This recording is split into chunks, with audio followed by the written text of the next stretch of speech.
Hello and welcome. As you have seen in my previous videos, I have been discussing the sexually immoral teachings of the Quran and Muhammad.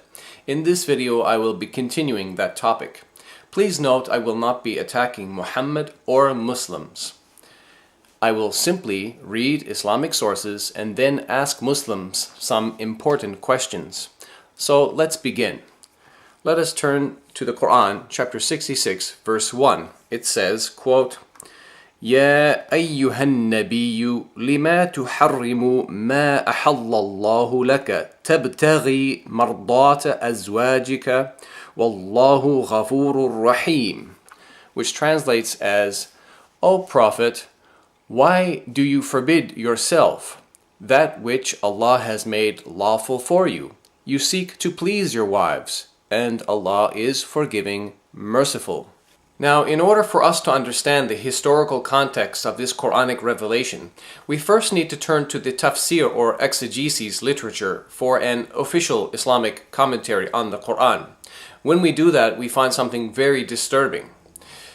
In Tafsirul Jalalain, which is one of the most popular classical commentaries, we read the following explanation of Quran chapter 66, verse 1. Quote, O Prophet, why do you prohibit what God has made lawful for you, in terms of your Coptic handmaiden Maria, when he lay with her in the house of Hafsa, who had been away, but who, upon returning and finding out, became upset by the fact that this had taken place in her own house and on her own bed, by saying, she is unlawful for me, seeking by making her unlawful for you, to please your wives.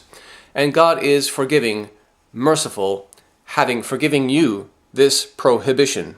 Now we are starting to understand what the Quran is actually saying in chapter 66, verse 1. Muhammad's wife Hafsa caught him in her house and on her own bed having sex with another woman. Muhammad was not married to this woman, she was only his female slave. Her name was Maria, or Mary, and she was originally a Coptic Christian from Egypt. As you would expect, when Muhammad's wife Hafsa came home and found out about the sex, she became very upset, and Muhammad found himself under pressure. So he promised to stop having sex with the female slave. And when we continue reading the tafsir for just 2 verses later in ayah number 3, we notice that Muhammad was seeking to avoid further embarrassment because he told his wife, do not reveal it. Now, if you're a Muslim or if you're considering converting to Islam, you might be questioning the validity of this embarrassing story in the tafsir. You might be saying to yourself, this can't be true because Muhammad was a holy man, a true prophet of God, while this story describes a man who disrespects his wife and is unable to control his wild sexual passions. Basically, it's a story where Muhammad's wife catches him having sex with a slave. So, how does Muhammad get out of this dilemma? Well, he conveniently claims to receive a revelation from God, Quran chapter 66, verse 1, which effectively silences his protesting wives and makes permissible for him sex with a female slave. Well, for those of you questioning the validity of this story, I'm sorry to inform you, but this story does find validation and confirmation in the following authentic hadith. In Sunan an-Nasa'i, volume 4, hadith number 3411, we read, quote, عن أنس أن رسول الله كانت له أمة يطأها فلم تزل به عائشة وحفصة حتى حرمها على نفسه فأنزل الله عز وجل يا أيها النبي لما تحرم ما أحل الله لك إلى آخر الآية. The translation is, it was narrated from Anas that the Messenger of Allah, meaning Muhammad, had a female slave with whom he had sexual intercourse, but Aisha and Hafsa would not leave him alone until he said that she was forbidden for him. Then Allah, the Mighty and Sublime, revealed, quote, O Prophet, why do you forbid for yourself that which Allah has allowed to you. Quran 66 verse 1 until the end of the verse. And this hadith is indeed sahih or authentic. So as you have just seen, this story is indeed authentic and is therefore very damaging to the reputation of Muhammad.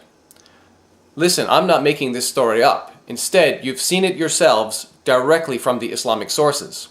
And if you're angry right now, then you're not angry at me. Actually, you're angry at the sources of Islam. And in fact, if Islam didn't teach these things, I wouldn't even be making these videos. And think about it. To add insult to injury, just read Quran chapter 66 verses 3 to 5. You will see the God of the Quran, Allah, actually criticizes Muhammad's protesting wives, Aisha and Hafsa, for condemning him for having sex with Mary, the slave, a woman who he was not married to. Now here are my questions for Muslims to think about and answer. Question number 1. Why didn't Muhammad just wait for his wife Hafsa to come home and fulfill his sexual desires with her, rather than having sex with a female slave in the temporary absence of Hafsa? Question number 2. To add insult to injury, Muhammad performed that sexual act in the house of Hafsa and on her bed. Do you think Muhammad acted sensitively and respectfully to Hafsa? In fact, if you really want to understand how Hafsa felt when she came home and found out what Muhammad did, you can read about her reaction in the History of At-Tabari, Volume 9, page 131. In the bottom footnote, it says about Hafsa, quote, "One day, when she returned from her father's house, she found the Messenger of God, meaning Muhammad, with Maria in her house and burst into hysterical behavior." Question number 3. If Hafsa was perhaps on her menses and was therefore unavailable to please Muhammad, then why didn't he just wait to see one of his other wives and fulfill his sexual desires with one of them? Remember, chapter 66 of the Quran is not a Meccan surah, but is actually a Medinan surah. And we know that in the Medinan period, Muhammad already had multiple wives available to him, and specifically at the time when he obtained Mary as a female slave. And we know Muhammad used to take turns visiting and staying with different wives on different nights. So why couldn't he just control his sexual passions and prevent himself from having sex with that female slave? These are my questions for you, Muslims, to think about and answer. Thank you for watching.